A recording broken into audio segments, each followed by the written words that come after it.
करारविन्दे न पदारविन्दम्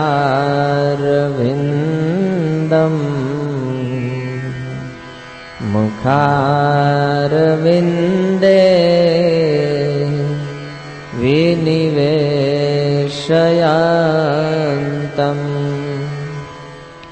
वटस्य पत्रस्य पुटेशयानम्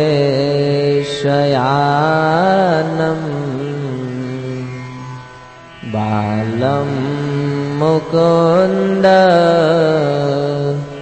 मनसा स्मरामि बालं मुकुन्द मनसा स्मरामि। हरे कृष्णा कृष्णा कृष्णा हरे हरे हरे राम राम राम हरे। તો સર્વ ભક્તોનું સ્વાગત છે. જ્યાંથી આ કથાનું અંતિમ પ્રકરણ ચાલી રહ્યું છે એ ગત સત્રમાં આપણે જોયું કુલુતાંગનું મૃત્યુ થયું અને કુલુતાંગના મૃત્યુના સમાચાર જ્યારે રામાનુજાચાર્યને વૈષ્ણવો દ્વારા પ્રાપ્ત થયા તો રામાનુજાચાર્ય મનમાં અતિ પ્રસન્ન થયા અને તત્પશ્ચાત શ્રીરંગમમાં પાછા આવ્યા. શ્રીરંગમમાં આવી ચિત્રકૂટમાં, જે દક્ષિણ ભારતની અંદર છે, એ ચિત્રકૂટમાં ગોવિંદદેવની સ્થાપના કરી અને એ નગરનું નામ આપ્યું ગોવિંદરાજપટ્ટનમ, જે આજે દક્ષિણ ભારતમાં છે. અને ત્યાર પછી કુરેશ, જેમના પ્રિય શિષ્ય હતા, જેમની આંખો જઈ ચૂકી હતી અને કુલુતાંગે એમની આંખો કાઢી લીધી હતી, તો ભગવાન રંગનાથજીને પ્રાર્થના કરી કે તમે આને આંખો આપો. ત્યારે ભગવાન કુરેશને દિવ્ય ચક્ષુ પ્રદાન કરે છે કે માત્ર ભગવાનને જોઈ શકે, ભગવાન સિવાય સંસારની કોઈ ફાલતુ વસ્તુ નહીં જોવે. ત્યારે આચાર્યો બહુ સુંદર સિદ્ધાંત આપે છે કે સંસારમાં જોવાલાયક માત્ર ભગવાનના ભક્તો અને ભગવાન છે, બીજું કાંઈ એમથી ન જોવું જોઈએ. અને ઘણા લોકોને ચિંતા થાય ખાલી ભગવાનને જોવાના, બીજું કાંઈ દેખાય નહીં. કારણ કે આપણું મન કામનાઓ અને વાસનાઓથી ભર્યું છે. એટલે આ બધી જે ચર્ચાઓ, જે કોઈ ઘટનાઓ છે, કદાચ આપણા મનમાં ન પણ બેસે, છતાં રામાનુજાચાર્યની પ્રાર્થનાથી ભગવાને એમને ભૌતિક દ્રષ્ટિ પણ આપી, આધ્યાત્મિક દ્રષ્ટિ આપી, ભૌતિક દ્રષ્ટિ. અને આવી રીતે પ્રચાર ચાલતો ગયો. ઉચ્ચ જાતિ અને નીચ જાતિનો જે ભેદ છે એ ભેદને દૂર કરવા માટે પત્તિની પેરુમાલ નામના પોતાના એક કહેવાતા શુદ્ર કુળમાંથી આવતા શિષ્યના ઘરે રોકાણા, ત્યાં કથા કરી. અને રામાનુજાચાર્યએ પોતાના આચરણથી બતાવ્યું કે કોઈ વ્યક્તિ જન્મના કારણે ઉચ્ચ નથી બનતો કે જન્મના કારણે ક્યારેય નીચો નથી બનતો. કવિરાજ ગોસ્વામીના શબ્દોમાં મહાપ્રભુ કહે છે કે આ સંસારમાં ગુરુ એ જ વ્યક્તિ છે જે કૃષ્ણને તત્વથી જાણતો હોય. કહે છે કીવા ન્યાસી કીવા શુદ્ર. વૈષ્ણવ એ કદાચ સંન્યાસી હોય અથવા શુદ્ર કુળમાંથી આવતો હોય, શુદ્ર કે ને નહીં, છતાં કે જય કૃષ્ણ તત્વવેતા સૈ ગુરુ હોય. જે કૃષ્ણને તત્વથી જાણે છે, જે કૃષ્ણના વિષયમાં પૂર્ણ રીતે જાણકારી રાખે છે, એ જ વ્યક્તિ આ સંસારમાં મહાન છે અને વૈષ્ણવ કહેવાને લાયક છે. જેને કૃષ્ણ પ્રતિ જ્ઞાન હોય, કૃષ્ણને ન જાણતા હોય ને બાકી બહુ જાણતા હોય બીજું બધું, બ્રહ્મને, નિરાકારને, આને તેને, તો એ વ્યક્તિનું વાસ્તવમાં કોઈ મૂલ્ય નથી. કારણ કે ચોપડાઓ વાંચી વાંચીને કે ઉપનિષદો વાંચી વાંચીને કે વેદ વાંચીને જ્ઞાન ઘણું થઈ ગયું હોય, પણ કૃષ્ણના વિષયમાં તત્વથી જાણવામાં ન આવે ત્યાં સુધી વ્યક્તિ જન્મ અને મૃત્યુના ચક્રને છોડતો નથી. ગીતામાં ભગવાન કહે છે, જન્મ કર્મ ચમે દિવ્યમ યો મે વેતી તત્વતઃ. જે વ્યક્તિ તત્વથી મારા જન્મ અને કર્મને જાણે છે એ વ્યક્તિ આ જન્મ મૃત્યુના ચક્રથી મુક્ત થઈ અને ભગવત ધામ અર્થાત મારા ધામને પ્રાપ્ત કરે છે. તો હવે રામાનુજાચાર્ય જેવા પરમ ગુરુના માધ્યમથી અનેક વૈષ્ણવો થયા, અનેક ભક્તો બન્યા અને બહુ સુંદર પ્રચાર દક્ષિણ ભારતની અંદર ચાલવા લાગ્યો. તો અહીંયા સુધીની કથા આપણે ગત સત્રમાંનું શ્રવણ કર્યું હતું, પણ વચ્ચે થોડો સમય વયો ગયો એટલે થોડું તમને પુનઃ સ્મરણ કરાવ્યું. તો એક પ્રશ્ન છે ભક્તો કે શિષ્ય અને ગુરુ વચ્ચેનો સંબંધ કેવો હોવો જોઈએ? આ સંસારમાં સંબંધો અનેક હોય. પતિ પત્ની વચ્ચે સંબંધ હોય, પિતા પુત્ર વચ્ચેનો સંબંધ હોય, એકબીજા જે સગાઓ હોય એ સંબંધીઓ વચ્ચેનો સંબંધ હોય. પણ શિષ્ય અને ગુરુ જે છે એ આધ્યાત્મિક સંબંધ છે. આ બધા સંબંધો ભૌતિક છે. તો શિષ્ય અને ગુરુ વચ્ચે આપણને જાણકારી તો છે, જીવનમાં ગુરુ ધારણ કરવા જોઈએ, અને આપણે કદાચ આપણામાંથી કોઈ ગુરુને ધારણ કર્યા હશે. પણ ગુરુ ધારણ કરતા પહેલા એ ગુરુ અને શિષ્ય વચ્ચેના સંબંધને જાણવો બહુ જરૂરી છે. કારણ કે જો એ સંબંધ જાણવામાં નહીં આવે તો ગુરુ ભલે ધારણ કરી લ્યો, પણ ગુરુ ધારણ કર્યા પછી વ્યક્તિ જેને તેમ મૂર્ખ રહે છે. આ સંસારમાં એવું બને ક્યારેક કે કોઈ વ્યક્તિને સદગુરુ મળી જાય. સદગુરુ માને જે સિદ્ધ થઈ ચૂક્યા હોય, ભક્તિની અંદર જેણે પૂર્ણતા પ્રાપ્ત કરી હોય, એવા ગુરુ મળે છતાંય શિષ્ય ડોબા ડોબા જ હોય અને શિષ્યમાં કોઈ ફેર ન પડે. ક્યારેક એવું બને કે ગુરુમાં કાંઈ લેવાનું ન હોય પણ શિષ્ય પાવરફુલ હોય,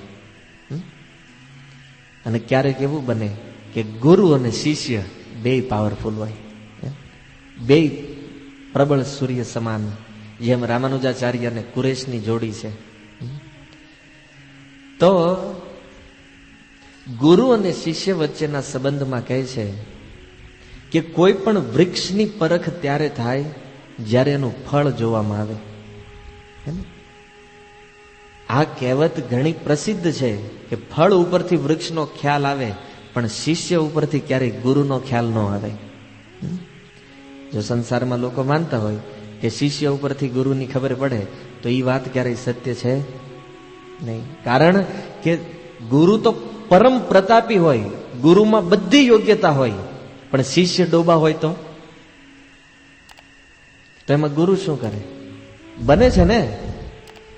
અને કદાચ એવું બને કે ગુરુ શિષ્ય પરમ પ્રતાપી હોય, શિષ્ય પાવરફુલ હોય, પણ ગુરુમાં કાંઈ લેવાનું ન હોય.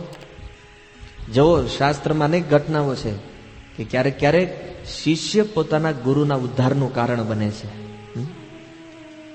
જરૂરી નથી કે ગુરુ શિષ્યને ભવબંધનમાંથી મુક્ત કરાવે, છતાં ગુરુનું જે સ્થાન છે ભક્તો, એ આધ્યાત્મિક જગતની અંદર એક શિષ્ય માટે પિતાનું સ્થાન છે. ગુરુ જે છે એ પિતા સમાન છે અને શિષ્ય જે છે એ પુત્ર સમાન છે. ગમે એટલો મહાન શિષ્ય થાય પણ ગુરુને પાર કરીને ક્યારેય જઈ શકતો નથી. કારણ કે ગુરુની અંદર જે જ્ઞાન છે એ ગુરુના જ્ઞાનને પાર કરી અને શિષ્ય ક્યારેય આગળ ન વધી શકે.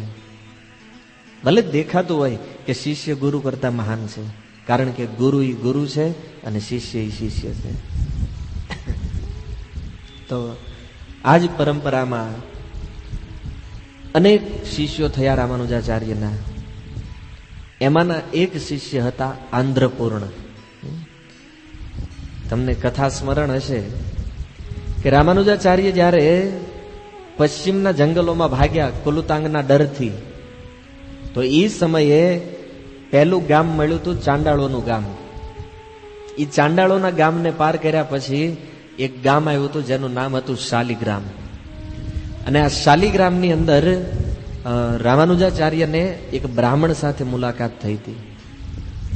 એ બ્રાહ્મણે રામાનુજાચાર્ય પાસે દીક્ષા લીધી અને દીક્ષા લઈ અને એનું નામ થયું આંધ્રપૂર્ણ. અને એવું કહે છે એના વિષયમાં કે જ્યારથી એણે રામાનુજાચાર્ય પાસે દીક્ષા લીધી ત્યારથી લઈ અને મૃત્યુ સુધી એ રામાનુજાચાર્યની સાથે રહ્યા. બહુ પ્રેમ કરતા હતા પોતાના ગુરુને. અને ગુરુમાં એક વ્યક્તિનો કેવો પ્રેમ હોવો જોઈએ એ આંધ્રપૂર્ણ શીખવે છે.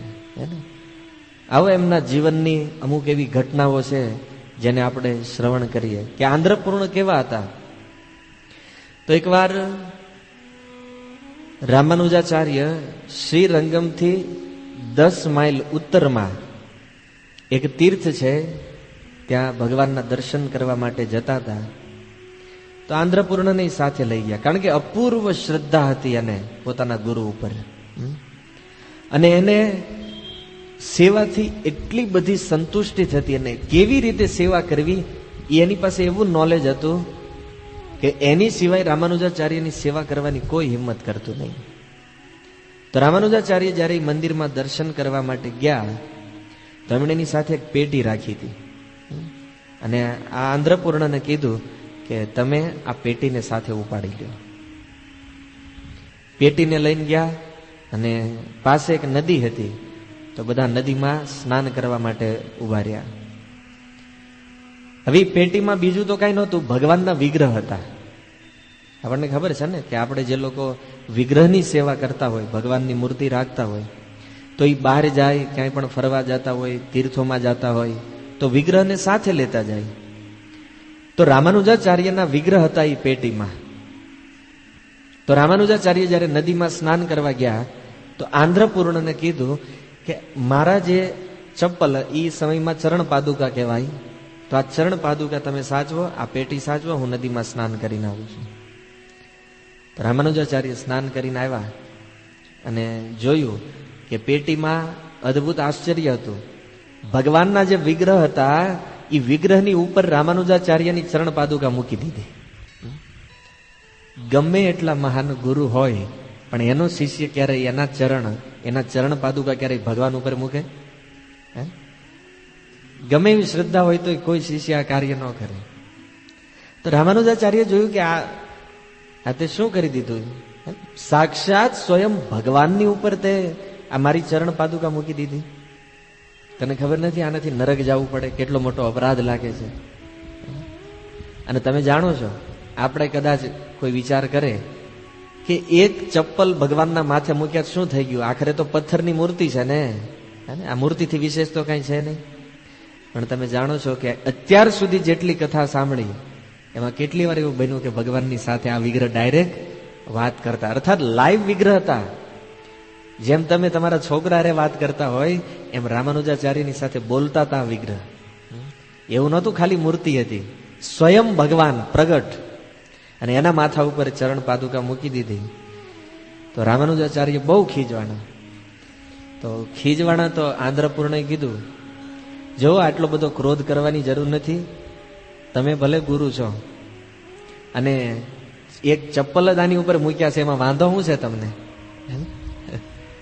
રામાનુજાચાર્ય કે તું મારા ભગવાન ઉપર મારા ચપ્પલ મૂકે છો અને પાછો મને પૂછે છો વાંધો શું છે?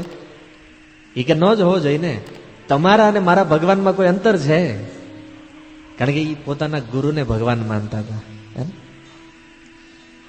એ કે આ તમારા ભગવાન છે, તમે મારા ભગવાન છો, તો મેં મારા ભગવાનની ચરણ પાદુકા તમારા ભગવાન ઉપર મૂકી, એમાં તમને પ્રોબ્લેમ શું છે? હાલાકી સિદ્ધાંત એ છે કે ગુરુ ભગવાનની સમાન છે, ભગવાનના પ્રતિનિધિ છે, એની પૂજા ભગવાન સમાન થવી જોઈએ, પણ ગુરુ ભગવાન નથી.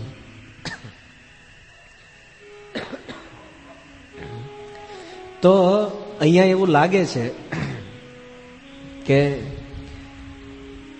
આ તો માયાવાદી સિદ્ધાંત જેવું કંઈક લાગી રહ્યું છે ને, કે ગુરુને જ ભગવાન માની લેવા, એ તો માયાવાદી સિદ્ધાંત છે. તો પછી આંધ્રપૂર્ણ એવું શા માટે કરે છે? જો અહીંયા આંધ્રપૂર્ણ જે ગુરુને ભગવાન માની રહ્યા છે તો એ કોઈ માયાવાદી સિદ્ધાંત નથી. આ તો પોતાના ગુરુ પ્રતિ પ્રેમના કારણે એ રામાનુજાચાર્યને ભગવાનની ઉપમા આપી રહ્યા છે. એ પૂર્ણ રીતે સમજે છે કે ગુરુ અને ભગવાન વચ્ચે શું અંતર છે. પણ એ જાણતા હતા કે ગુરુની સેવાય તે ભગવાનની સમાન થવી જોઈએ, કારણ કે એ ભગવાનના ડાયરેક્ટ પ્રતિનિધિઓ છે. એટલા માટે જ્યારે આ ઉત્તર રામાનુજાચાર્ય સાંભળ્યો તો પરમ પ્રસન્ન અને ક્રોધ બધો ગાયબ થઈ ગયો. જો ભક્તો મેં પહેલાય કીધું છે કે આ એવા શુદ્ધ ભક્તોની કથા ચાલી રહી છે કે જેની સાથે ભગવાનની મૂર્તિ ડાયરેક્ટ વાત કરે છે અને ભગવાનના વિગ્રહ સાથે જે વાતચીત કરે છે. એટલે આવી ઘટનાઓનું કે આવી લીલાઓનું ક્યારેય જીવનમાં અનુકરણ કરવું જોઈએ નહીં. કારણ કે આ એવા ભક્તોની ચર્ચા છે જે લોકો ભગવાનને મૂર્તિમાંથી પ્રગટ કરાવી દેતા. આ આપણા સમજથી બહાર છે આ વસ્તુ, હે ને. સાંભળવામાં કથાઓ આનંદ આપે છે, પણ આનું જીવનમાં ક્યારેય આચરણ થઈ શકે નહીં. એટલે કોઈ દિવસ એવો પ્રયાસ ભૂલથી ન કરવો જોઈએ કે બહુ પ્રેમ આવી ગયો ગુરુમાં, આપણે તે ચપ્પલ લઈને ભગવાનના માથે, હે ને. કારણ કે આપણે આંધ્રપૂર્ણ છીએ. પહેલા પોતાનું સ્તર જોવું જોઈએ, પોતાની યોગ્યતા જોવી જોઈએ. એટલે કથાઓ તમે સાંભળો છો ઘણા સમયથી, અને અદ્ભુત ઘટનાઓ આ કથાઓમાં આવે છે બધી, પણ ક્યારેય આંધળું અનુકરણ કથાઓનું ન કરવું જોઈએ. તો આવી રીતે બહુ શ્રદ્ધા હતી, અને રામાનુજાચાર્યના છાયાની જેમ રહેતા.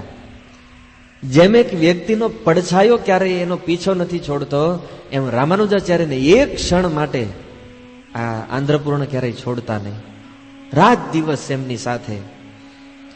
અને જ્યારે ભગવાનના દર્શન કરવા જાય ને ત્યારે અદ્ભુત લીલા બનતી કે રામાનુજાચાર્ય અને આંધ્રપૂર્ણ એક સાથે મંદિરમાં જાય તો રામાનુજાચાર્ય ભગવાનના દર્શન કરે અને આંધ્રપૂર્ણ રામાનુજના દર્શન કરે, હે ને. આ ભગવાનની સામે મુખ રાખીને ઉભા હોય અને આંધ્રપૂર્ણ જે છે એ રામાનુજની સામે મુખ રાખીને ઉભા હોય. રામાનુજાચાર્ય સમજાવે કે જો તું આ જે બધું કરે છો ને એ મને પસંદ નથી, કારણ કે આનાથી તો માયાવાદનો પ્રચાર થાય એવું લાગે છે. છતાં રામાનુજાચાર્યને એક જ જવાબ આપતા કે ભગવાને મને જે આંખ આપી છે ને એ આંખ માત્ર તમને જોવા માટે છે. આ સંસારમાં મારે બીજું જોવાની, અરે રામાનુજાચાર્ય કે હું તને બીજું જોવાનું નથી કહેતો, હું તને કહું છું તું ભગવાનને જો. પણ કે હું જોઈ રહ્યો છું એ ભગવાન જ છે ને.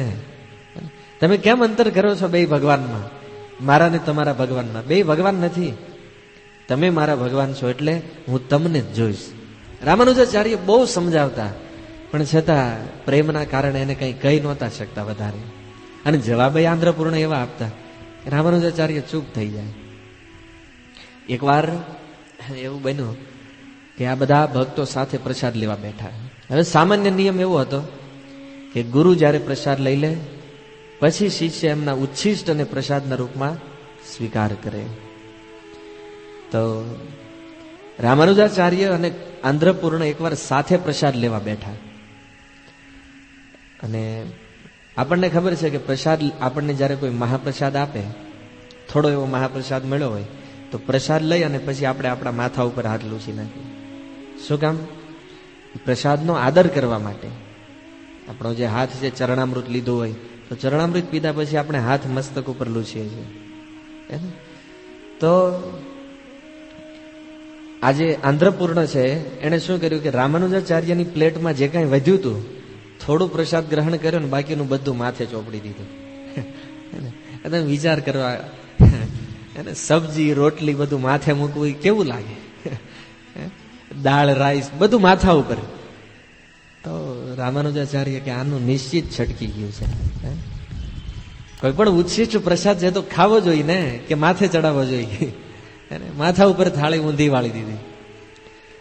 તો રામાનુજાચાર્ય કીધું કે જો તને ખબર ન પડે તો હું કહું, પ્રસાદ ઉચ્છિષ્ટ લીધા પછી હાથ ધોઈ નાખવાના હોય. હવે આપણા ઘરે નાના છોકરાઓ ને એને ખબર પડે ખાધા પછી હાથ ધોઈ નાખાય, એને કેવું પડે કે તું હાથ ધોઈ આવે, તો ધોઈ નાખે છે ને. હવે આ 50-60 વર્ષના આંધ્રપૂર્ણને રામાનુજ શીખવી રહ્યા છે કે પ્રસાદ લીધા પછી હાથ ધોઈ નાખવા જોઈએ. બીજા દિવસે રામાનુજાચાર્યએ એને રંગનાથજીનો પ્રસાદ આપ્યો, જે શ્રીરંગમમાં ભગવાનને ડાયરેક્ટ પ્રસાદ આપ્યો રંગનાથજીનો. તો પ્રસાદ લઈને છાનામાના હાથ ધોઈ આવ્યા, માથે ન ચડાવ્યું. રામાનુજાચાર્ય કે આ નિશ્ચિત માયાવાદનો પ્રચાર કરવાનો છે, કારણ કે મને જ ભગવાન માની રહ્યો છે, રંગનાથજીની તો હામું જોતો નથી.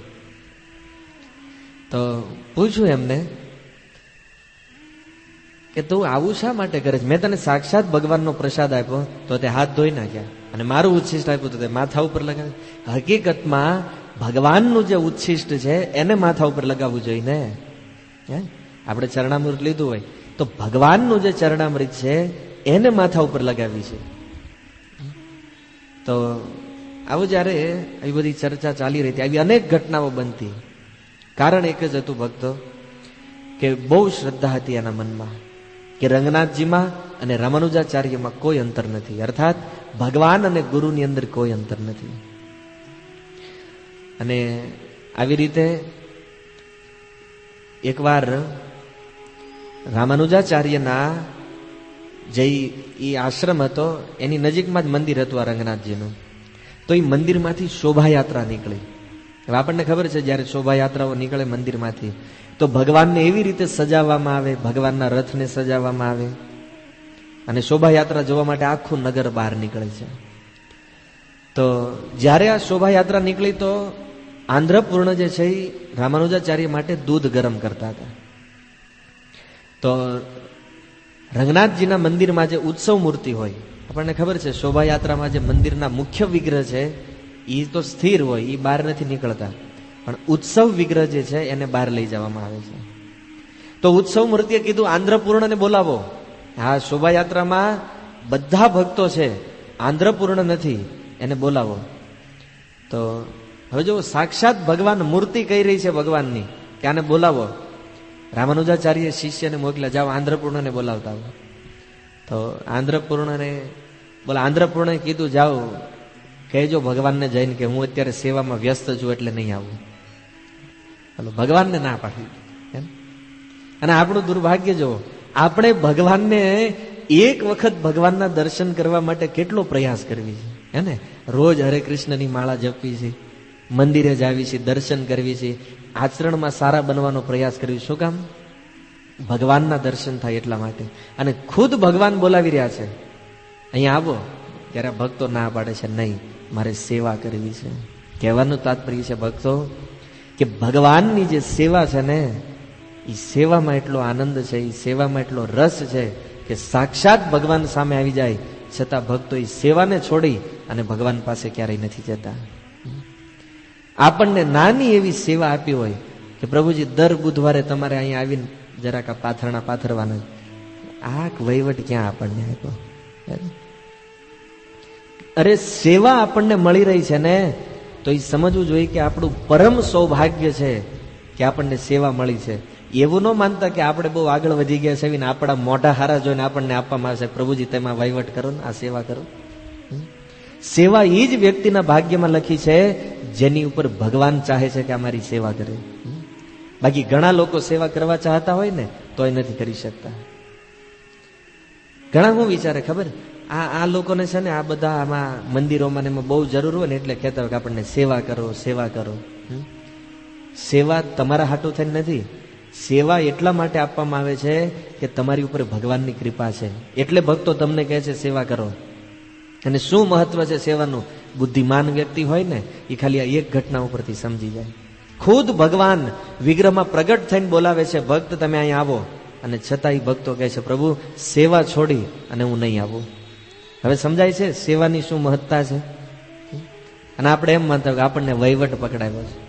એ વહીવટ નથી, મૂર્તિમાંથી ભગવાન બોલવા માંડે જો સેવામાં રુચિ હોય ને તો. અને બાકી સેવામાં જો ફૂટલાઈ કરતા હોય ને તો ભગવાન પ્રતિ પ્રેમ ન થાય. સેવામાં કમી રાખતા હોય, પ્રભુજીએ કીધું છે એટલે હવે રવિવારે જવું પડશે, નકર આપણે ક્યાં ટાઈમ છે. વિશેષ તો વ્યાખ્યા નહીં કરીએ સેવા ઉપર, કારણ કે આની આગળ પણ આની ચર્ચા થઈ ચૂકી છે. પણ ઇન શોર્ટમાં કહેવાનું તાત્પર્ય છે ભક્તો કે સેવાની શું મહત્તા છે, શું સ્થાન છે જીવનમાં સેવાનું. અરે વૈષ્ણવો 5 પ્રકારની મુક્તિને છોડી દે છે. શું કામ? ભગવાનની સેવા માટે થઈ. કારણ કે મુક્તિ જો પ્રાપ્ત થઈ જાય તો પછી સેવા ન થાય. કારણ કે જે ભગવાનના સ્વરૂપને જોઈને આનંદ આવે છે, સારૂપ્ય મુક્તિ મળી જાય તો ભગવાન જેવું રૂપ થઈ જાય, આનંદ ક્યાં રહ્યો એમાં?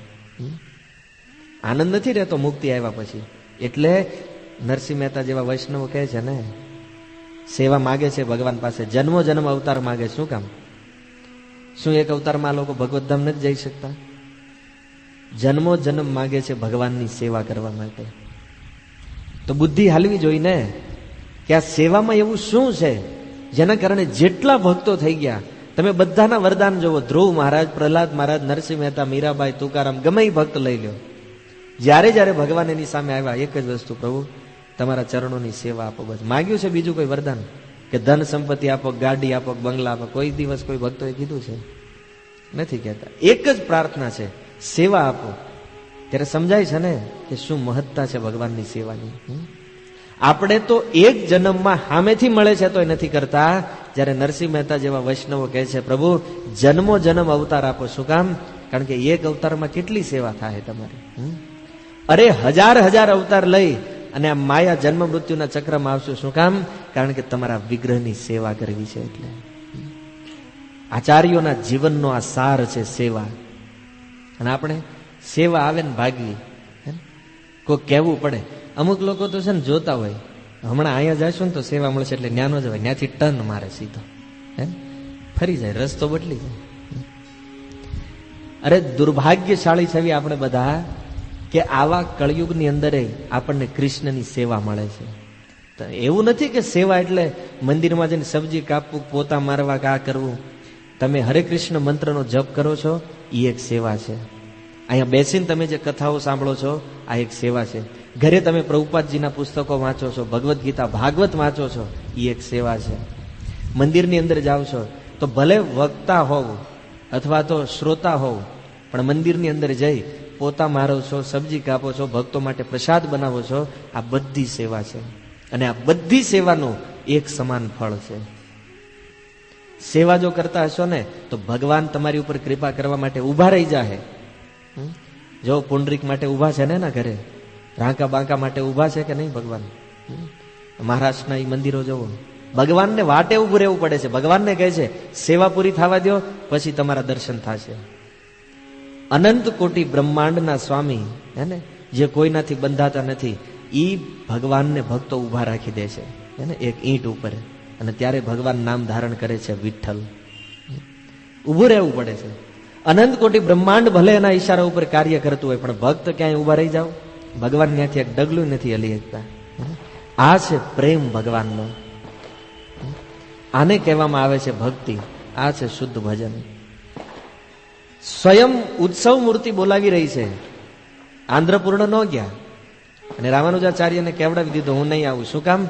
કારણ કે હું મારા ભગવાનની સેવામાં લાગ્યો છું, અત્યારે મારા ગુરુની સેવા કરી રહ્યો છું, એટલે હું નહીં આવું. તો રામાનુજાચાર્ય આવીને પૂછ્યું, એ કે અત્યાર સુધી તો તારી નાની મોટી ઘટના હું ચલાવતો રહ્યો, અરે સાક્ષાત ભગવાનનો આદેશ અને છતાં તું ન આવ્યો? ત્યારે આંધ્રપૂર્ણ કહે છે, ગુરુ મહારાજ, ઈ રંગનાથજી કદાચ મને નરકમાં નાખી દે ને, છતાંય તમારી સેવા છોડી અને એની સેવા હું નહીં કરું. જાવ કેવો ભગવાનને છે. તો આવી અપાર શ્રદ્ધા, અપૂર્વ પ્રેમ. અને જ્યારે રામાનુજાચાર્ય આંધ્રપૂર્ણને બહુ સમજાવતા, તો આંધ્રપૂર્ણ જ્યારે પોતાના ઘરે રહેતા અને કોઈ સગાઓ જ્યારે એના ઘરે આવે, મહેમાન તો આવતા હોય ને ઘરે, આવે વ્યવહારિક, તો એ આંધ્રપૂર્ણને બિલકુલ પસંદ નહોતું. કારણ કે એ સગા જે હતા એ બધા ભક્તો નહોતા, એટલે સેવામાં ડિસ્ટર્બ કરે, બાધા કરે. કારણ કે એ લોકો ઘરે આવે તો એની આગતા સ્વાગતા તો કરવી, એના માટે પ્રસાદ બનાવવા હતી. તો ભગવાન અને ગુરુની સેવામાં બાધા આવતી હતી. પણ શું કરે, તો લોકોને લાવતા ઘરે. ઘરે આવીને ઓલા લોકો જ્યાં બેઠા હોય, જે પાત્રમાં રસોઈ જમ્યા હોય, એના માટે જે પાત્ર, એ બધા વાસણ ફેંકી દેતા બહાર. અત્યારે આવું આપણે કરવી ને તો શું કે ખબર છે, આવડાને ઘરે જવાય જ નહીં કોઈ. આપણે બેઠા હોય ચાદર બદલી નાખે, એમ આપણે જેમાં ખાધું એ વાસણ નાખી દે, આ કરે તે કરે. હકીકત આવું ન કરવું જોઈએ.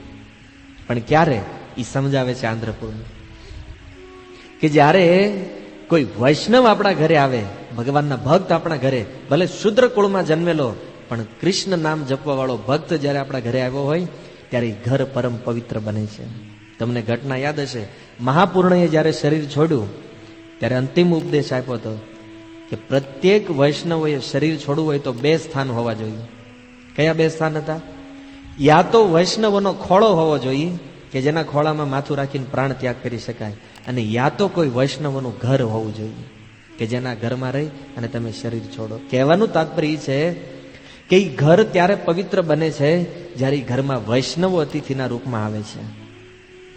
અને બાકી બધા જે સગા જે લોકો ભજન નથી કરતા એ વાસ્તવમાં અપવિત્ર છે.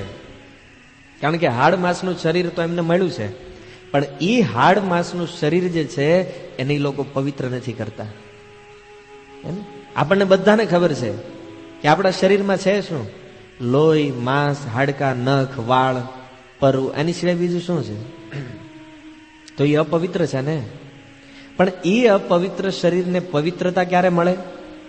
જ્યારે વ્યક્તિ સ્નાન કરે, સ્નાન કર્યા પછી તિલક ધારણ કરે. હે ને? આ તિલક શા માટે છે?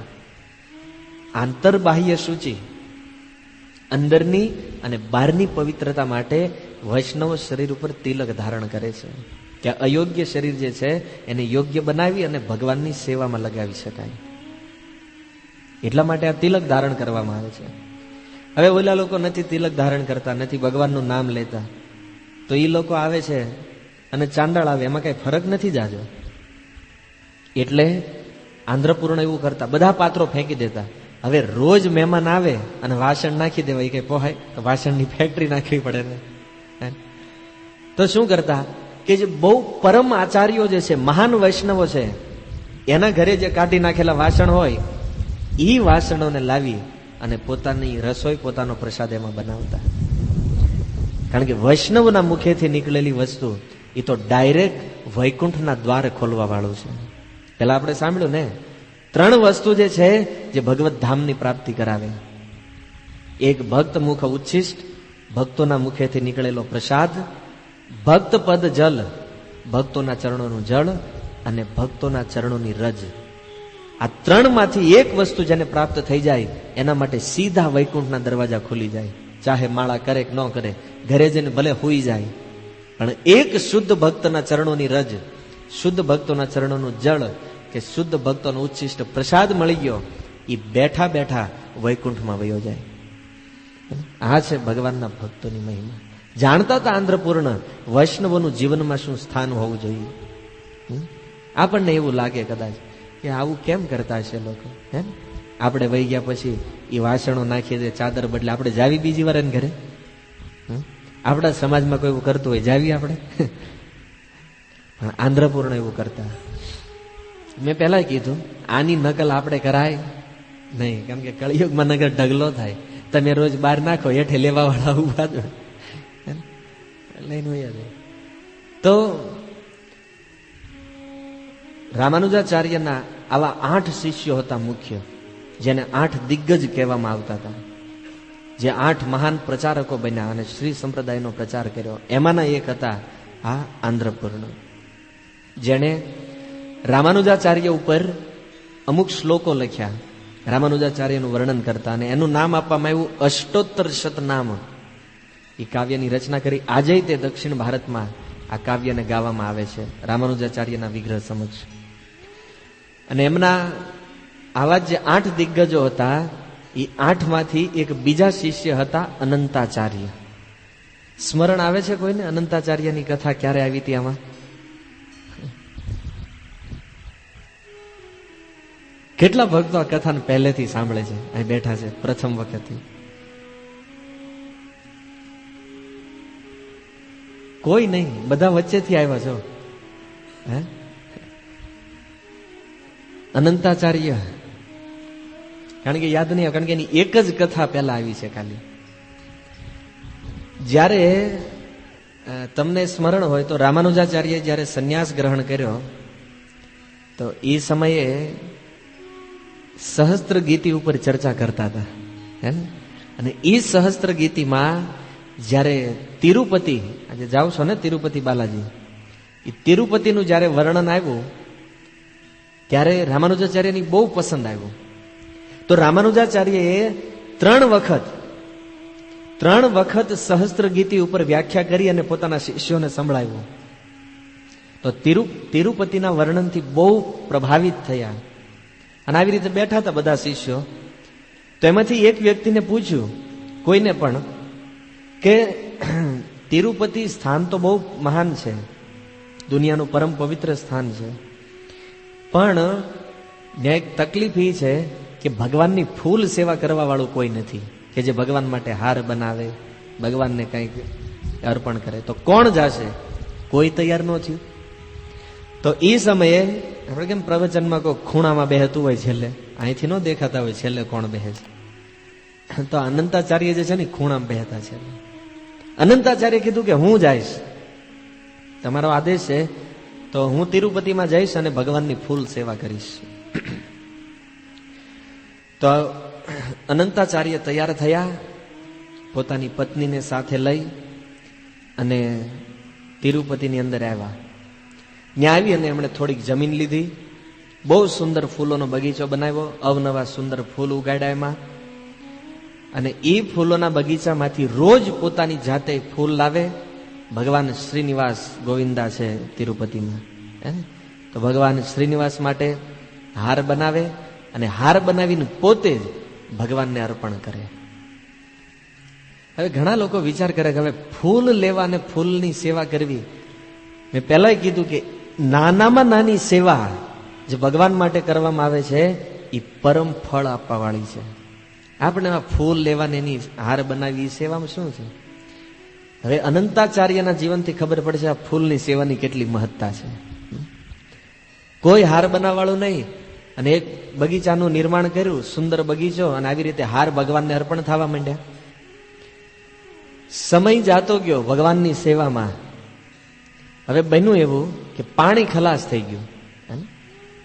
કુવામાં પાણી નહીં અને તળાવ તો ત્યાં હતું નહીં, કારણ કે પહાડ ઉપર જગ્યા છે, તળાવ ક્યાં હોય.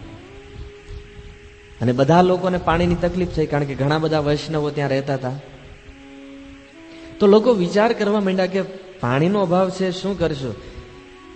અનંતાચાર્યની ચિંતા નહોતી કે લોકો જીવશે કે મરશે. અનંતાચાર્યને ચિંતા હતી કે જો પાણી નહીં મળે તો બગીચામાં ફૂલ નહીં ઉગે, અને ફૂલ નહીં ઉગે તો ભગવાનનો હાર નહીં બને. તો એણે વિચાર કર્યો કે અહીં એક સરોવરનું નિર્માણ થવું જોઈએ.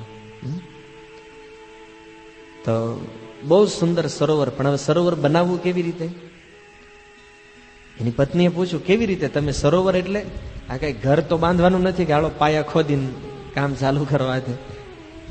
પત્નીએ કીધું, આટલા મોટા સરોવરનું નિર્માણ કેવી રીતે? તણે કીધું, એક કામ કરો, આપણે બે છીએ અને 2 જણા તો બહુ થઈ ગયા, આપણે જાતે આ સરોવરને ખોદવાનું કામ ચાલુ કર્યું, આપણે જાતે બનાવશું સરોવર. 2 પતિ પત્નીએ નિર્ણય કર્યો કે ભગવાનની સેવા નો અટકવી જોઈએ. હવે વિચાર કરો, કદાચ ભગવાનને એક દિવસ ફૂલનો હાર ન મળે તો એમાં શું તકલીફ છે? આપણે હોત તો એવું વિચારે, હે ને? આપણે હોત તો વિચાર કર્યો હોત કે હવે એક દિવસ હાર ન મળે, તૈયાર લઈ આવશું ક્યાંકથી 10-12 રૂપિયાનો. હકીકત ભગવાનને જો પ્રેમથી જાતે બનાવીને અર્પણ કરવો જોઈએ. આપણે અહીંયા હાર લગાવી છે, પણ કળિયુગમાં ટાઈમ નથી, એટલે આપણે ઓલા ફૂલવાળાને રેડીમેડ લાવવો પડે છે. કદાચ આપણે જમીન રાખીને અહીંયા ન વાવી શકવી, કારણ કે જમીનના ભાવ જ એટલા છે. ભગવાન હાટું કેમ લેવી? અહીંયા આપણી હાટું લેવાના ફાફા છે. તો કમસે કમ ફૂલ લાવીને હાર તો જાતે બનાવી શકાય ને. આપણે તો 50 રૂપિયા ખીચામાં થાય, હાર આપી દો, લાવીને ભગવાનને ચડાવી દીધો. આની મહત્તા નથી, ભગવાન આનાથી પ્રસન્ન નથી. ફૂલ તમે લાવો બહારથી, પણ હાર તો જાતે જ બનાવવો જોઈએ. જો જોઈએ છીએ આજ અનંતાચાર્ય પછી કોના હૃદયમાં ઈચ્છા થાય અને ફૂલ હાર બનાવવો જોઈએ. તો 2 પતિ પત્નીએ સરોવર ખોદવાનું કામ ચાલુ કર્યું. હવે સરોવર ખોદતા ગયા ધીમે ધીમે, તો એમાં એક બ્રહ્મચારી આવ્યો, યુવાન એકદમ, કારણ કે રામાનુજાચાર્ય મોકલ્યા હતા તો ઘણો સમય વીતી ગયો હતો, અને હવે થોડા વૃદ્ધ થઈ ગયા હતા, પણ એટલા બધા વૃદ્ધ નહોતા થયા, 50-60 વર્ષની ઉંમર થઈ હશે. તો એક યુવાન બ્રહ્મચારી આવ્યો એમની પાસે અને કીધું કે તમે આમ એકલા મહેનત કરો છો, આ તળાવ ખોદો છો, તો એક કામ કરો, તમે અહીંથી માટી ભરો અને આ તમે મને આપો તો હું બહાર નાખતો આવું તો તમને તકલીફ ન થાય. ત્યારે અનંતાચાર્યએ કીધું, ભાઈ તું આ માથાકૂટ રહેવા દે, કારણ કે જો હું તને સેવા આપીશ તો હું બેહોશ થઈ જઈશ, કારણ કે ભગવાનની સેવા વગર હું રહી શકું નહીં. અને જો તું આ સેવા કરીશ તો તું બેહોશ થઈ જઈશ, કારણ કે તળાવ ખોદવું અને કામ કરવું એ તારા અનુભવની વાત નથી. કારણ કે જે લોકો ખેતી કામ નથી કર્યું અને તમે ખેતીમાં મોકલો, એ કરી શકે એને? એ તો ઢળી જવાના તરત. એ કે જો આ સેવામાં કાંઈ ગડબડ થઈ તો કાં તું બેહોશ થાઈશ કાં હું બેહોશ થઈ જઈશ. એટલે તું અહીંથી જવા દે અને તું મને મારી સેવા કરવા દે. તો ઓલો તો વયો ગયો, યુવક જે હતો બ્રહ્મચારી યુવાન વયા ગયા. થોડી વાર થઈને પાછો આવ્યો, કલાક પછી પાછો અનંતાચાર્યને કીધું કે તમે મને સેવા આપો. અનંતાચાર્ય સમજાવ્યું, જો ભાઈ, સેવા જે છે ને મારું જીવન છે. જો મારી પાસેથી કોઈ સેવા લઈ લે ને તો મારું આ શરીર હમણાં છૂટી જાય. વિચાર કરો ભક્તો, સેવામાં કેટલી રુચિ હશે. અને જો તારે સેવા કરવી જ હોય તો જો સામે તગારું પડ્યું છે, ઉપાડે, એમાં માટી ભરીને હાથે બહાર નાખ. મારી સેવામાં તું ડિસ્ટર્બ કરતો નહીં, કારણ કે મારી સેવા હું તને આપવાનો નથી. અને એમણે કીધું, સેવા જ મારું જીવન છે અને તું મારું જીવન લેવા ચાહે છો. તારે જો જીવન જોતું હોય તો આ ઘણી બધી સેવા પડીશ, બીજી સેવા ચાલુ કર, પણ મારી સેવામાં હવે ડિસ્ટર્બ આવવું જોઈએ નહીં, તું જવા દે અહીંથી. તો એલો પાછો વળ્યો ગયો. 2 વાર આવું બન્યું. અને હારે એની પત્ની સેવા કરતા હતા, પણ બન્યું કે એ સમય એમની પત્ની સગર્ભા હતી. હવે સગર્ભા હતી, એના પેટમાં એક બાળક હતું, છતાં અનંતાચાર્યને સેવામાં લગાવી. તો અનંતાચાર્ય જોયું કે પહેલા તો આ તગારું નાખવા જ્યારે બહાર જતી હતી તો આને ટાઈમ જાજો લાગતો હતો, અને હવે ફટાફટ પાછી આવે છે ઘડીકમાં. અનંતાચાર્યએ વિચાર કર્યો, કાંઈક ગડબડ છે આમાં. તો પાછળ ગયા ને જોયું. એની પત્નીને ઉભી રાખીને પૂછ્યું, એ કે તું આમ ઘડીકમાં જઈને કેમ પાછી આવે છો? પહેલા તો બહુ સમય લાગતો હતો. એ કે હું આ માટી ઉપાડીને બહાર જતી હતી, રસ્તામાં એક યુવાન બ્રહ્મચારી મળ્યા અને એણે કીધું કે તમે સ્ત્રી છો, થાકી જશો અને આવી હાલતમાં તમે આટલી બધી સેવા કરો છો, તો લાવો હું તમને મદદ કરું. તો મેં એને થોડી સેવા આપી હતી.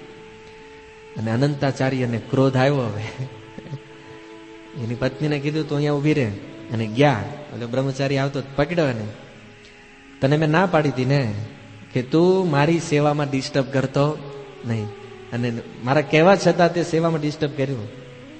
તને મેં કીધું તું ને કે સેવા મારું જીવન છે, મારી સેવા કોઈ બીજો વ્યક્તિ લઈ લે એ મને બિલકુલ પસંદ નથી. હવે વિચાર થાય કે આપણને કહો કે લાવો ને પ્રભુજી હું આ કરી દઉં, તો એમ થાય કે આપણા ભાગ ખુલી ગયા ને આપણે જવા દેવી. મેં પહેલા કીધું ને ભક્તો, સેવા મળે છે ને, સેવા મળે છે તમારી ઉપર ભગવાનની કૃપા થવા માટે.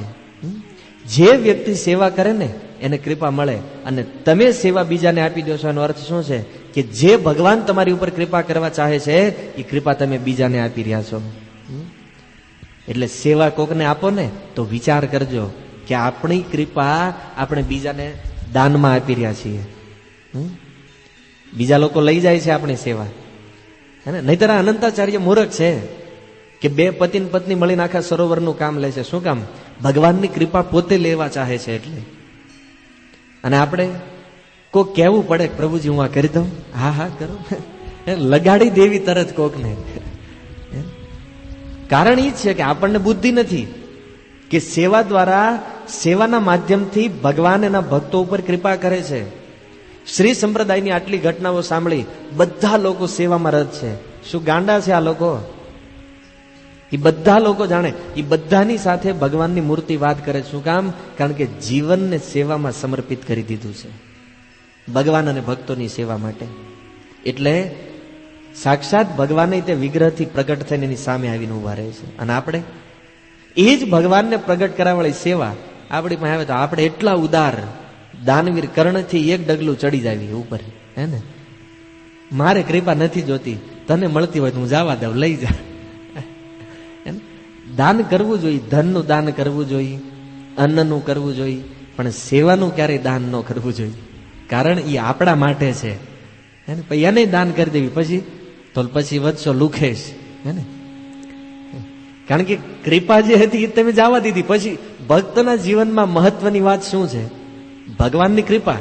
કૃપાના આધારે ભક્ત પોતાનું જીવન વ્યતીત કરે, અને એ જ આપણે કર્ણના તે બાપ થઈને જવા દીધી હોય, હે ને? આ મહારાજજી કહેતા, કારણ કે એટલા ઉદાર થઈ ગયા ને વાત જવા દે ઉદારતાની. અને આપણે બધું તું કર સેવા, તો બીજા લોકો ભગવાનની કૃપા લઈ રહ્યા છે, આપણે ઘટાડી રહ્યા છે.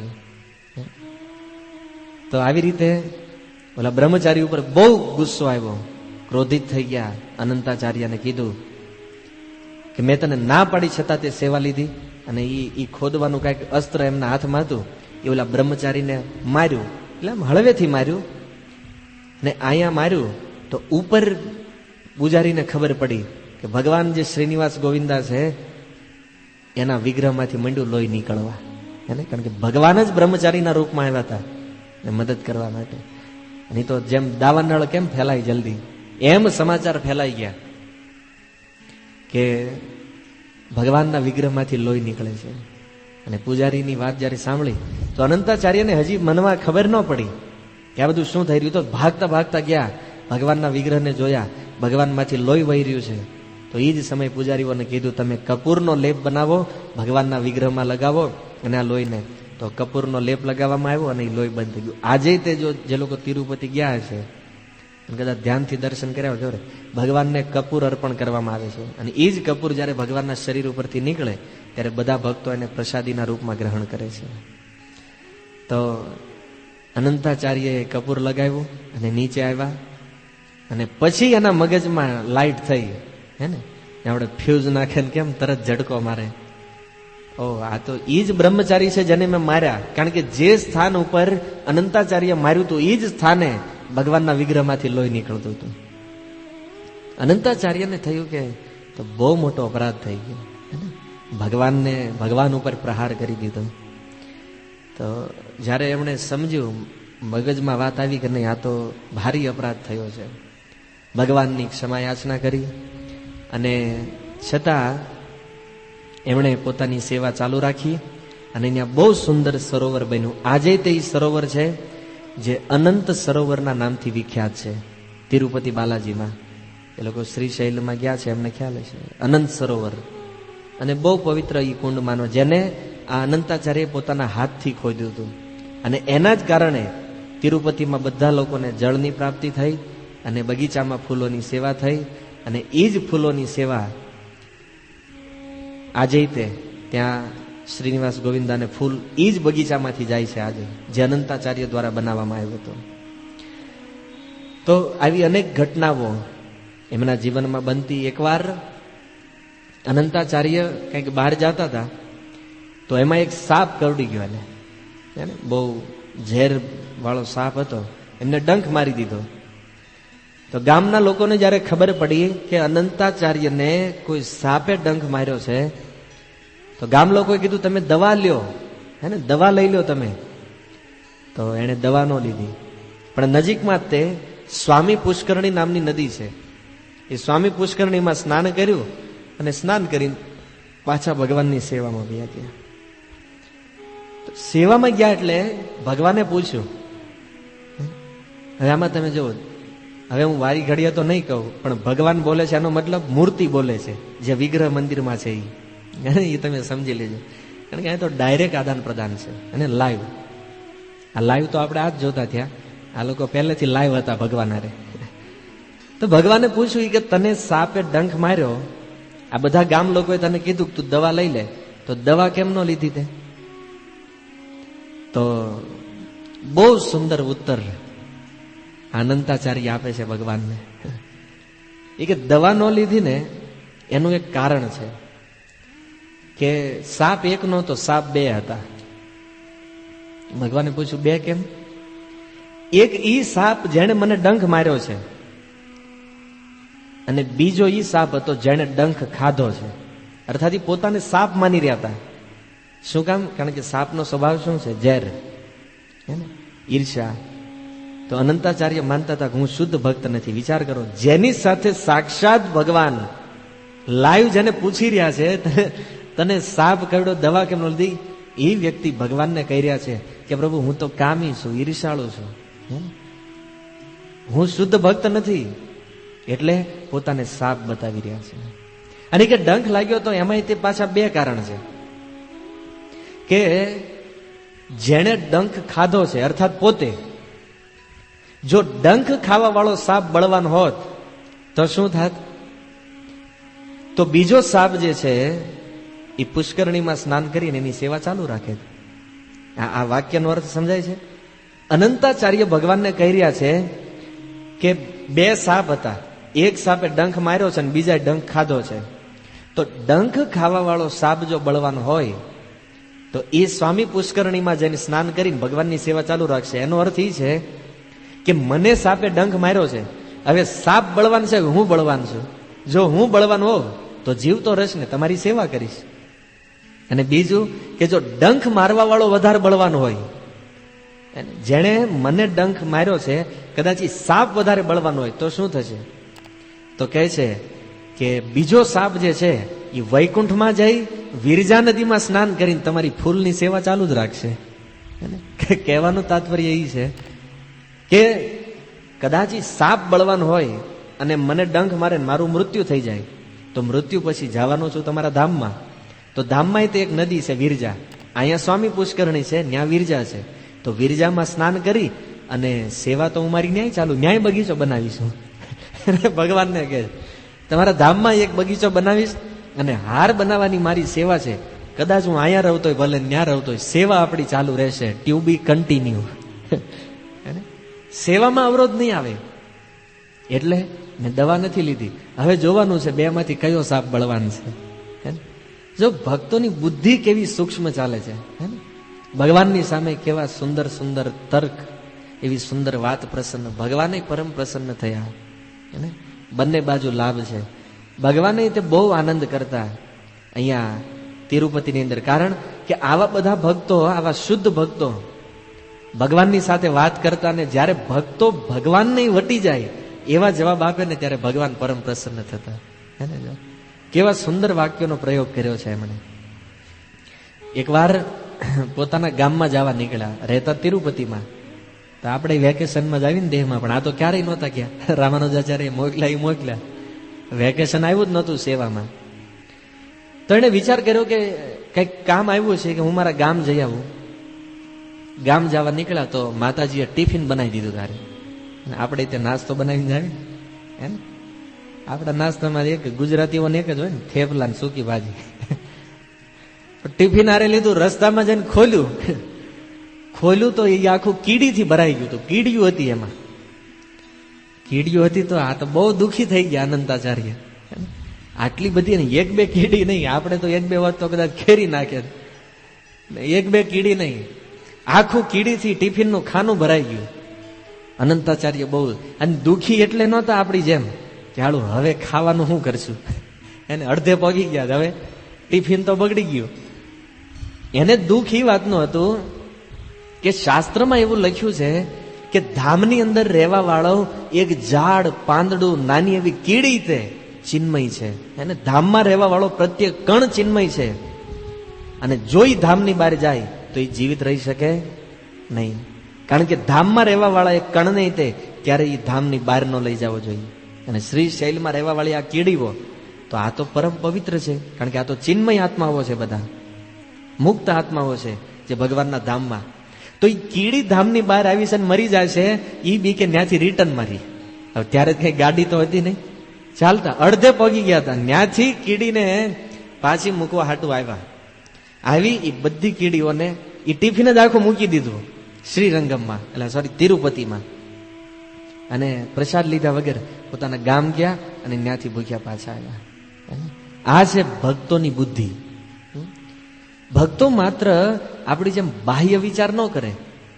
આપણે હોત શું કરે, ઘરે કોણ પાછું કીડીઓને હટાવી નાખે, હાલો ઘડીક તડકા મૂકવી, કીડીઓ વહી જાય. પ્રભુપાદજી તે ભક્તિના સૂક્ષ્મ સિદ્ધાંતો બતાવતા એક બહુ સુંદર વાત કરતા કે ભગવાનને ભોગ લગાવતા હોય અથવા તો ભોગ લગાવ્યા પછી તે થાળીમાં એકાદો વાળી પડી ગયો હોય ને તો પ્રભુપાદજી પ્લેટને રિજેક્ટ કરી દેતા, આ પ્રસાદ નો હાલે. અને આપણે બે ત્રણ વાળ હોય તો શું છે, પકડીને કાઢ નાખી. આ ફરક છે આપણામાં અને શુદ્ધ ભક્તોમાં. કારણ કે આપણે છે ને આપણા કામનાઓના અને વાસનાઓથી ભરેલા મનથી વિચાર કરતા હોય, પણ ભગવાનના જે શુદ્ધ ભક્તો છે ને એ તો પોતાની દિવ્ય બુદ્ધિથી વિચારતા હોય. નાની નાની વાતમાં ક્યારેય કોઈ જીવનું અહિત નથી થતું ને, કોઈ જીવને તકલીફ નથી થતી. હવે વિચાર કરો કે કીડી કદાચ ધામની બહાર વહી ગઈ, શું ફરક પડે? આપણને કાંઈ ન પડે. પણ અનંતાચાર્ય જેવા ભક્તો વિચાર કરે છે કે ધામ ચિન્મય છે, ધામનો પ્રત્યેક કણ ચિન્મય છે, એટલે ધામની કોઈ વસ્તુ ધામથી બહાર ન જવી જોઈએ ક્યારેય. અને કીડી નહીં તે તકલીફ ન થાય, દુઃખ ન થાય, એને ચિન્મય આત્મા સમજી અને કીડીઓને તેને પાછા મૂકી આવ્યા. લગભગ 70-80 કિલોમીટર ચાલ્યા હશે એ અંતર જે તિરુપતિથી એમના ગામનું છે. આપણે વચ્ચે જાવી 4 વ્હીલ ગાડી હોય ને તોય ન જાવી. બોલો, કારણ કે આપણે ઇન્દ્રિયોથી બંધાયેલા છીએ ભક્તો. આપણું મન આટલા સૂક્ષ્મ વિચાર ક્યારેય ન કરી શકે. એનું કારણ શું છે? એક જ કારણ છે, આપણી સાધનામાં કમી છે. આપણે જે ભગવાનનું નામ જપીએ છીએ, જે ભજન કરવી છે, એમાં કમી છે. એ સાધનામાં આપણું મન નથી. હજી આપણે ઇન્દ્રિયોના ગુલામ છીએ. મન જેમ કે એમ આપણે કરવી છે. મન કે સત્સંગમાં જવું છે જાવી, મન ના પડે આજ ને જ જવું, આજ બેહવા જવું, તો આપણે આવતા નથી. કારણ કે મન આપણી ભક્તિને ચલાવી રહ્યું છે. ભગવાન શું કહે છે? મનને તમારે કંટ્રોલ કરીને ચલાવવાનું છે. એટલે આપણા મનમાં આવા વિચાર નથી આવતા. પણ આ શુદ્ધ ભક્તો છે, જે ભક્તિના પ્રત્યેક સૂક્ષ્મથી સૂક્ષ્મ સિદ્ધાંતોનું ધ્યાન રાખી અને જીવનમાં એનું પાલન કરે છે. અને આપણે તે કમસે કમ આપણી તો બુદ્ધિ ન હાલે, પણ આવા આચાર્યોના જીવન જોઈ, આવા આચાર્યોના જીવનમાંથી શિક્ષાઓ પ્રાપ્ત કરી અને આપણે એને સમજવું જોઈએ. તો આ છે મહાન લોકોની બુદ્ધિ. એકવાર અંતિમ પ્રસંગ તમને કહી દઉં, સમય તો થઈ ગયો છે, 3-4 મિનિટની રાહ છે, છતાં એક કે મંદિરમાં એકવાર માળા બનાવતા હતા. અને માળા તે કઈ જગ્યાએ? તો એ જે તિરુપતિ મંદિરમાં જે રૂમ છે, તો એ બધી રૂમને એક નામ આપેલું છે. એમાંથી એક રૂમનું નામ છે યમુનઈ તિરુવૈન. આ યમુનઈ તિરુવૈન જે છે એ યમુનાચાર્યના નામ ઉપરથી પાડવામાં આવ્યું છે. કારણ કે જે યમુનાના તટ ઉપર ભગવાન વિચરણ કરે છે, એના નામ ઉપરથી આ યમુનઈ તિરુવન નામ આપવામાં આવ્યું છે. અને એ રૂમમાં બેઠા હતા, ત્યાં બેઠા બેઠા ભગવાન માટે હાર બનાવતા હતા.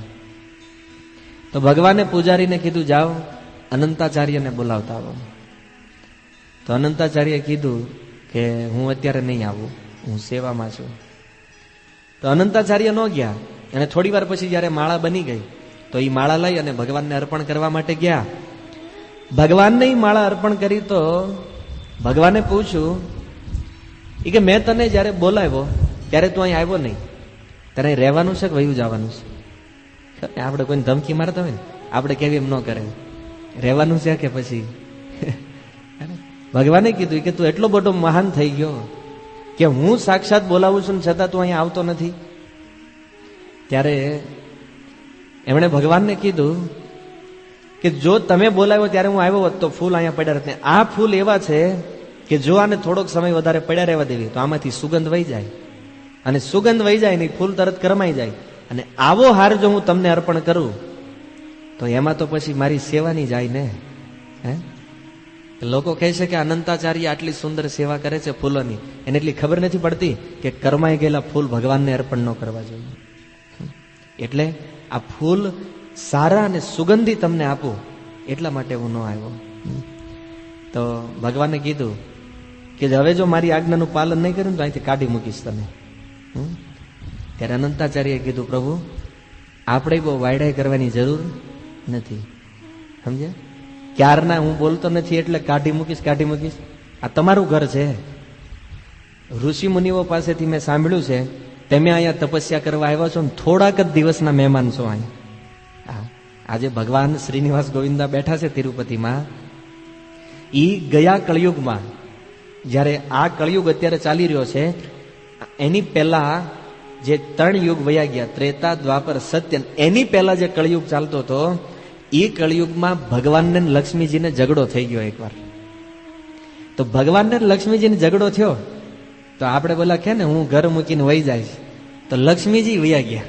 આ પરંપરા તો ત્યાંથી જ આવી છે ને વયા જવાની. તો લક્ષ્મીજી વયા ગયા ને તો કૃષ્ણ બલરામને તકલીફ ચાલુ થઈ. કારણ કે પ્રસાદ કોણ બનાવે, ભોગ કોણ લગાવે? આ તો પ્રેમ રાજ્યની લીલા છે. હાલાકી ભગવાન તો બધું કરી શકે જાતે, છતાં ભગવાનના ધામે થયું લક્ષ્મીજી છોડીને વયા ગયા. હવે આવડા બે કરે હું વાહે? તો બે નીકળ્યા રખડવા, આમથી તેમ ભટક્યા. લક્ષ્મીજી ક્યાંય મળે નહીં. તો ભગવાન વર્તમાનમાં જે શ્રી શૈલ ઉપર બેઠા છે એ પર્વત ઉપર જઈ અને તપસ્યામાં લાગી ગયા. ત્યાર પછી લક્ષ્મીજીએ જ પોતાનું બીજું સ્વરૂપ પદ્માવતીના રૂપમાં પ્રગટ કર્યું ભગવાનની રેમાણે. બહુ લાંબી કથા છે, પણ સમય અભાવમાં એટલું સમજો કે પદ્માવતી સાથે ભગવાને વિવાહ કર્યા તો લક્ષ્મીજી આવ્યા. એ કે બીજા હે ને, હજી તો હું ઘડી ઘર મૂકીને ગઈ ત્યાં તો અહીં બીજા હોતે. એ કે તમે ભગવાન કહેવાના લાયક જ નથી. અરે પૃથ્વીના લોકો ઘડીક વાટ જોવે, કદાચ વૈયા આવે તો મેળ પડે. તમે ભગવાન છો ને તરત ડાયરેક્ટ. ત્યારે ભગવાને સમજાયું કે આ પદ્માવતી બીજું કોઈ નહીં, તમારું જ બીજું સ્વરૂપ છે. અને પદ્માવતી અને લક્ષ્મીજી એ પછી શ્રાપમાં શ્રાપમાં બે પથ્થરની મૂર્તિ થઈ ગયા અને ચિન્મય સ્વરૂપમાં બે એકબીજામાં ભળી ગયા. તો એ જ સમયથી ભગવાન એ શ્રીશૈલ ઉપર તપસ્યા કરે છે ત્યાં. તો અનંતાચાર્ય કીધું મને ખબર છે તમારી કથા, તમે અહીંયા કાયમ માટે રહેવાના નથી. તમે ગયા કળિયુગના અહીંયા તપસ્યા કરો છો અને હવે થોડોક જ સમય રહેવાના છો. અને હું તે મનુષ્ય છું એટલે હું તે થોડો સમય જીવીશ. તો આપણે બેયને આ જગ્યા મૂકીને વહી જવાનું છે. નથી તમારા બાપાની કે નથી મારા બાપાની, હે ને. એટલે તમે છે ને મને ધમકી ન આપતા કે અહીંથી કાઢી મૂકીશ.